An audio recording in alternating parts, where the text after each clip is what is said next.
ಸಂವಿಧಾನಕ್ಕೆ ನೀನೆ ಶಿಲ್ಪಿಯು ದಾರಿದೀಪವು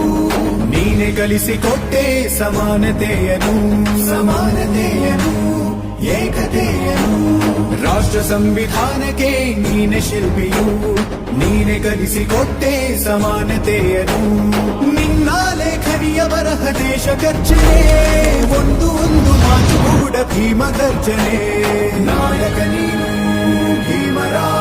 ಮಹಾನಾಯಕ ನೀನು ಭೀಮರ ನಾಯಕ ನೀನು